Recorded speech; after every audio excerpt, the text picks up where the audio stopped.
This week on Storyboard, we are catching up with Paritosh Joshi on the entire BARC News Channel's TRP issue and what needs to change. We are speaking with Nana Murugesan, Managing Director of International Markets at Snap Inc. about Snapchat's plans for India.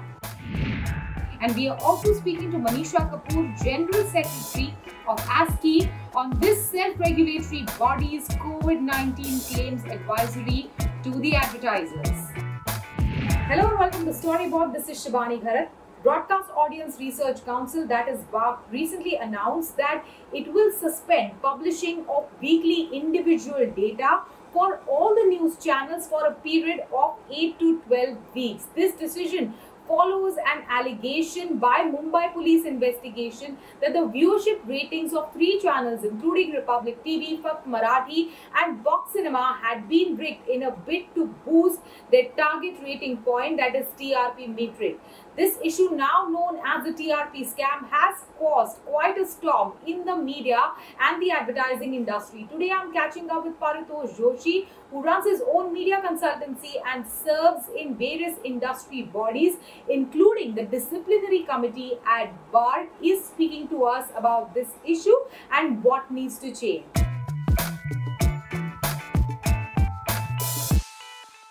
Paritosh, welcome to Storyboard. Thank you. Good to be back. Paritosh, this entire TRP scam, as it's known, has clearly eroded a marketer's trust on BARC as a currency. Can you tell us, as somebody who has been in this industry for such a long time, also you are a part of the disciplinary committee at BARC, how exactly do you look at this issue? Whether it is the readership study or it is the viewership study, an attempt of somebody to get an unfair advantage does not compromise the entire study. The studies are much larger, right? So you might be able to mess around with a few respondents here or there because you found some addresses, but it doesn't fundamentally change the fact that the study by itself is solid, it's rock solid, it's not going away. A. B. Let's understand clearly that the people who brought this to the attention of the law is BARC, right? It's not that BARC was sleeping on the job and somebody else found out that there was somebody who was trying to infiltrate a BARC home. Finally, third, but not the least, it's not the first time BARC has encountered a thing like this, right? These kind of efforts have happened to all the predecessor systems. And if I was to hazard a guess, any measurement system in India has had to, work around these things. If you remember, a few years ago, IRS got a lot of discredit because people believed that the entire IRS process was tainted, right? And then you sort of tried to administer it by adding more and more layers of supervision and audit and cross checks and back checks and all that. Paritosh, can you also explain to us, how do these back checks really happen, if at all they happen? I don't think that there is any Agent Vinod kind of khufia activity going on here. There is a process. That process is called statistical forensics, right? Statistical forensics looks out for behaviors which are not consistent with the behaviors that you have seen in a particular audience, in a particular household, in a particular geography, associated with a particular channel or set of channels. So there are automatic statistical tools which are running constantly on the continuously updating BARC database that identify these and mark them out as outliers. Now, every outlier is not mischief, right? Many outlier behaviors happen in your and my life. We do things which are not, things that we would do on an everyday basis. So, for example, tomorrow morning will be the US presidential debate, or Thursday night, Friday morning for us. And there'll be, news crazies like me who will be up early in the morning, tune into an American channel, tune into a different channel on the laptop and watch that. Now, it's not that I make a habit of watching US channels first thing in the morning, but tomorrow I will be an outlier. Does that outlier automatically mean that there was some corrupt activity happening here? No. So there is a lot of outlier activity which BARC picks up. Then, those things are cross-checked to see whether there is any reason to worry over them, that do they represent a pattern. If they represent a pattern, then BARC has a vigilance system which goes and checks them out most of the time. So, when I'm looking at this whole issue, there is too much of a manual intervention is, like what I see, like everything is happening manually. Is there a way in which this entire process can be made watertight when it's automated, like we have seen in a couple of other countries? First of all, out of the 40,000 plus homes that BARC deals with on a continuous basis, remember that 10,000 are new homes. So they are literally homes that were recruited this year, because 1/4 of the panel retires every year, 1/4 is replaced every year. Initial period, when the home is still new, it needs more hand holding, right?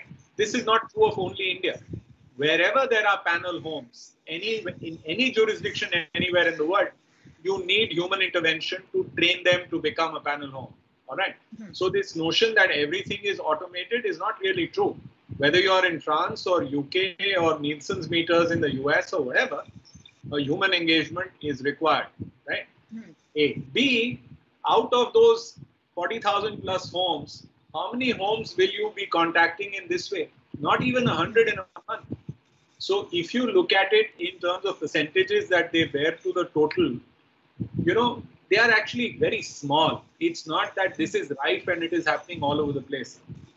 Can you do some amount of robocalling and all of that to replace people calling up? Potentially, yes. Now, coming to the issue of the sample size, 44,000 people meters across the country. Correct me if I'm wrong, 44,000 people meters across the country.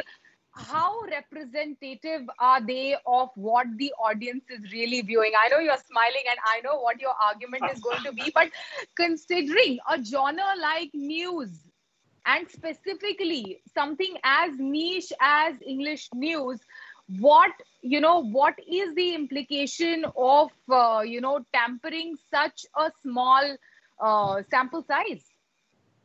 There are too many questions in that one question. So I'm going to again try to tease them apart. Okay. First things first, is 40,000 good, bad or ugly? I would need to do a whole lesson on statistics to tell you that 40,000 is terrific. Because if the task is, as BARC says, what India watches, then at the relative error, at the size of India with the 200 million, TV homes and all of that, the relative errors that BARC has on its estimates are minuscule. They are tiny, right? Now, the incidence of some genres is large. The incidence of some genres is small. Small genres in any place are going to be hard to pick up. The answer is actually somewhere else. The answer is, and this is where I'm going to get beaten up. I've always got beaten up. I don't think that, you need the same rating frequency for everybody. In other parts of the world, BARB is a good example, and I have the greatest respect for that measurement system. If you fall below a certain 6-month share of voice, right? Your reporting drops from weekly reporting to monthly, from monthly to quarterly, and from quarterly to half yearly. They are not trying to insult anybody. They are just trying to say that when you shift into that zone, right, the weekly report actually doesn't do anything for you. So there is a channel called the House of Commons channel in the UK, just like our Lok Sabha channel. The House of Commons channel, if you look at its 6 months reach, the 6-month reach is like 50%. Its weekly reach is not even 1%. So why does it go from 1 to 50 in 6 months? Because there is one event every year or twice a year, which is like a Brexit, which is so big that everybody wants to watch House of Commons on that day. But nobody interested in the rest of the time. That should be the way we approach the problem. That don't have the same reporting standards for everybody. Some get weekly because the nature of the beast is such, but there will be others who might get reported with a lower frequency. And that is not insult or anything. It's just a practicality, which actually helps. So you are bringing me to the point where, many media planners, many media buying agencies, including Shashi, when I spoke to him, said that most of the buying on news channels is a trend line buying. And it doesn't really completely depend on weekly numbers for an advertiser to go ahead and buy basis that weekly data. So since Mr. Sinha has already said it, I echo his sentiments, but I will also add a little to that. If we are lucky, we get 4 editions of the IRS in a year, right? Now, there are newspapers which are larger than many of the news channels that you're talking about. You get to read them 4 times a year. Do media planners complain? Do the publishers complain? Do the advertisers complain? They believe that the average issue readership that they get, if they get it 3-4 times a year, that's enough to make their decisions, and the decisions are solid. So finally, before we go, Paritosh, what is your biggest learning from this entire episode? Well, I guess one of the things that we've been saying for a long time, I certainly have been saying it for a long time, is that we need to examine whether, one common benchmark for reporting is necessarily such a great idea. And we need to bring everybody on board to explain that, no slight is intended. Differential reporting does not intend any slight. I mean, I'm going to be talking to an advertiser later today. And I'm going to be telling that advertiser that you guys yourself don't really use the weeklies. The weeklies don't add any value to your decision making about whether you will buy these media platforms, right? So why do you pressure your media agencies to keep pressuring the system to give you a weekly? You should in fact say that, those weeklies don't really matter. Let's get data which is useful, which is credible, and which is not volatile. And if that means that sometimes there is some data which is monthly, I mean, we've been used to it. There are many, does anybody require, you report on the GDP, you report on the NCAER, you report on the consumption side GDP. Do you get a GDP report every day? Do you get an employment report every day? No. Does that mean that we are worse off?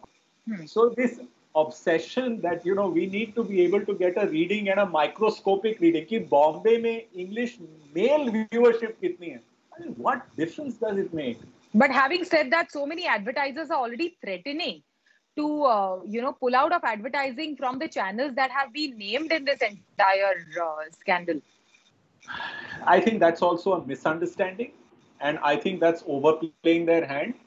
I don't think they should think like that. I mean, who am I to advise what the advertisers will do? But I think the advertisers need to take a look at whatever choices they make in a clinical way, right? I mean, this is not an emotional decision. You have brands to support. You have to ensure that your brands do well. So you're taking this as a data-based marketing decision, right? You're looking at returns on marketing investment. If you're looking at returns on marketing investment, you're not swayed by emotional factors. You're swayed by the hard logic of business. So I think this is, it's also some intemperate comments. It's, slight furies and angers and all, but I think they will dissipate. And I think good, robust common sense, I'm a great believer in it. So I believe that robust common sense will prevail eventually. All right, Paritosh, thank you so much. Thanks for speaking to us today.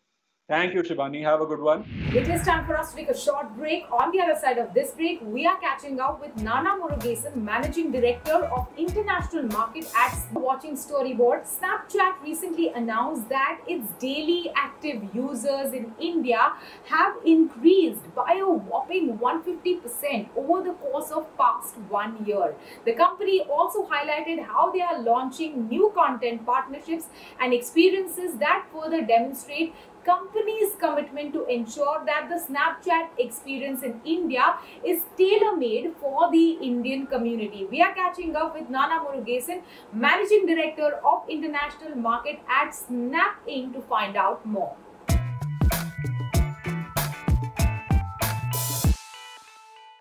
Nana, welcome to Storyboard. Thanks for having us, Shivani. So tell us, what are the new experiences that you are bringing for the Indian Snapchatters?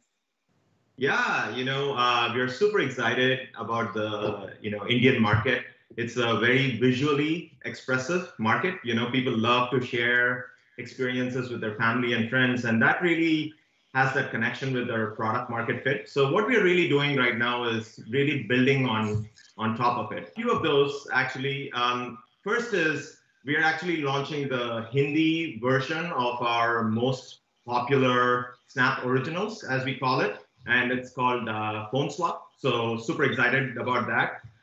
We also have original series, following Raftar, who is the Indian king of hip hop.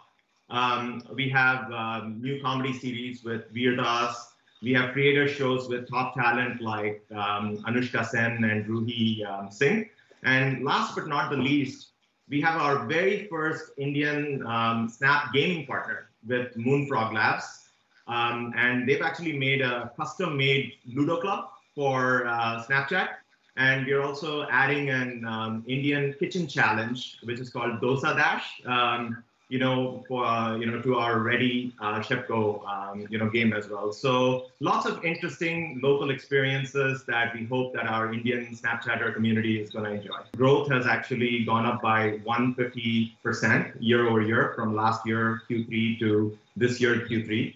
And what we are really focusing on is engagement. The other thing that we are very focused on is AR.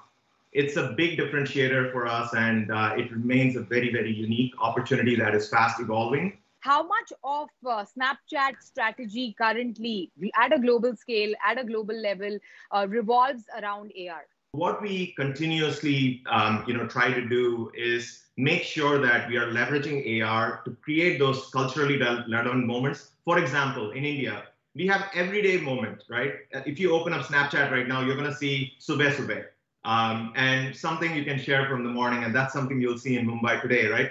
To sort of these festivals that we celebrate through AR, right? Through those lenses and filters that we have. We celebrate festivals, from Holi to Diwali to Guru Nanak Jayanti to Eid, and we celebrate all these different festivals. And so we found that AR is a great way to celebrate with our community, and then whatever you've created on AR, because at the end of the day, a lot of our platform is about creation.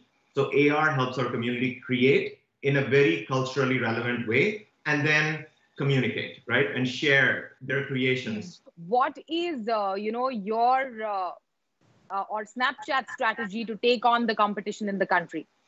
Yeah. And first thing we always want to clarify is we don't look at ourselves as social media. We're not social media. And so we're not thinking of ourselves as catching up, because there are other companies and we don't play in the game of social media. But we're really a fundamentally different, platform. And we're working to figure out ways in which Indian Snapchatters can really embrace our core product value proposition, which is all about visual expression and communication with the camera. And that's the place where we want to keep innovating and keep adding value for our Indian community. There is a niche set of users that effectively use Snapchat on a daily basis. Do you like to keep it like that, or do you want to make Snap mass?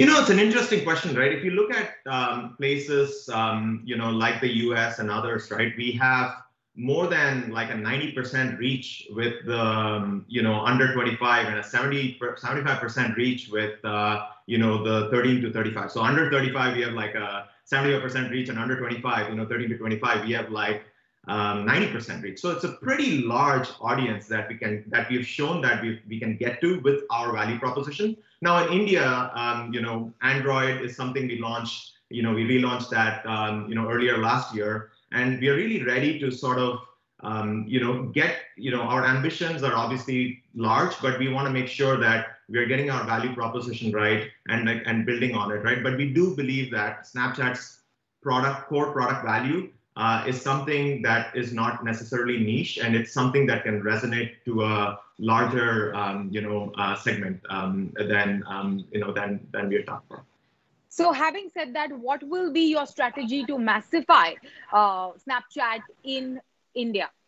Yeah. No, it's a great question, right? It's a step-by-step approach, right? First, we are all about, building on the foundation. We are localized in like 9 major Indian languages right now, right? We have our Bitmoji, in like English, just getting those localization, fixing the basics, getting all those things right? So that India is a very, very diverse country, lots of languages, lots of cultures. We want to make sure that Snapchat has that cultural resonance, right? And there's a lot of work that's going on. We made a lot of progress, and there's a lot of work to do.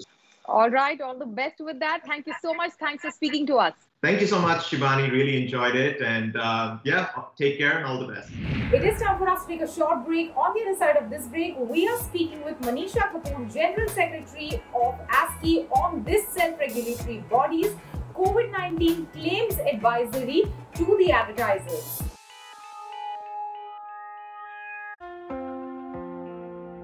There are always two sides to you. Here is to the other side.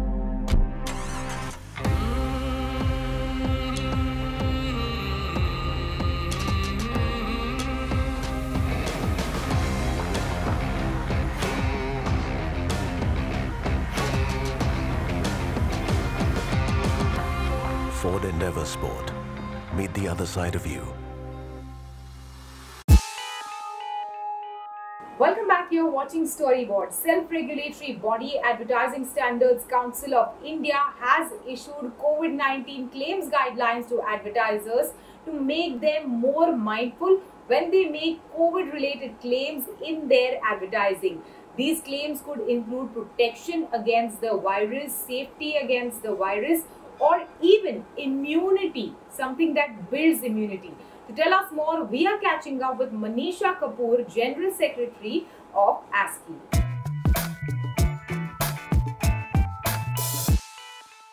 Manisha, welcome to CNBC TV 18. Thank you, Shivani. Pleasure to be here. Can you give us the key highlights of ASCI's COVID guidelines to the advertisers? The first advisory we have is that brands and companies that fall under the Ministry of Ayush in terms of jurisdiction. So there is a order that the Ministry of Ayush released on the 1st of April 2020. And we ask advertisers to stick to those guidelines that have been released by the Ministry of Ayush for the brands that fall under that jurisdiction. In terms of the other guidelines, the second guideline that we have, or the second advisory that we have for advertisers, is that when they say that this product protects you from a virus or this gives you immunity against a virus, that they clarify if this is not for the COVID virus. So the reason I say this is because in today's day, if you say that this protects you from virus, consumers will automatically assume that it's for the COVID virus, because that's what everyone is thinking about. And we would like advertisers to, through either a disclaimer or through some other clarification that they give, to make it very clear that this is not about the COVID virus if that is not what they have tested against. So for example, if my product works against a certain virus but not against COVID, and then I just say it protects you from virus, we would like that disclaimer to be very strong and clear that this claim does not relate to the COVID virus. Okay. The third advisory that we have is that advertisements which are claiming either protection from or immunity against COVID, that the claims that they make are substantiated through recognized, established labs or medical reports, or established and recognized medical literature, so that there is no ambiguity, as to the substantiation of these claims. So that is the third advisory. And finally, the fourth advisory that we have, and this is a concern that many people have raised, and we've seen it at ASCI as well.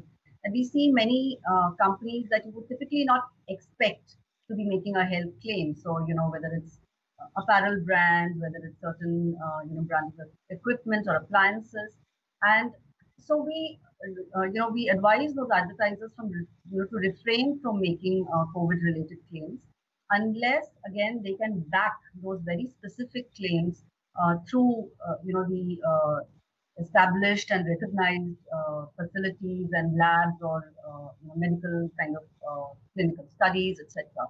So essentially what we are doing through our advisory is asking advertisers to be more mindful when they make COVID-related claims. Are you considering penal action against brands which refuse to oblige to the ASCI guidelines? ASCI has, regularly had over 90% of advertisers who comply with ASCI. We also do our own monitoring to make sure that, these ads are complied with, or our rulings are complied with. We have, in the past, and we have through our arrangements with the Department of Consumer Affairs, always escalated non-compliance to the concerned ministry. So whether it's Ministry of Information and Broadcasting or whether it is the Department of Consumer Affairs. So non-compliance is escalated to the sector regulator and to the government. And but like I said, in over 90% of cases, we receive compliance. So that's a great kind of victory for self-regulation. So at one end, we have television ads, we have print ads featuring in magazines, on radio, etc., or digital ads for that matter, which, you make a note of or take a note of as far as, bringing them under the ambit of these guidelines is concerned. But what about influencer marketing, where these brands reach out to influencers to say that, okay, my product boosts immunity or it will help you fight COVID-19, where there is no substantial claim over there? How do you get them under the ambit of ASCI? So it's a very interesting question, and I think ASCI has been very closely examining the area of influencer marketing. If you look at the definition of what an advertisement is in ASCI, we say that anything that appears to be an advertisement is an advertisement, which a common person would see and think of as advertisement is so. So where, consumers complain against a certain kind of, representation, which looks very specifically, and it seems to be something which is endorsing a product, then that would come under the ambit of ASCI. But you're right that there is this gray area where, it may not be a direct endorsement, it may be an indirect way of bringing the product in. And ASCI is taking a look at this very, very seriously and very closely, and we will be looking at certain guidelines when it comes to influencer marketing pretty soon. All right. Thank you so much. Thanks for speaking to us. Thank you so much. Pleasure. With that, it's a wrap on Storyboard this week. You can catch all of our content on Facebook, Twitter, and YouTube. Thanks for watching, and we'll be back same time next week. See you soon.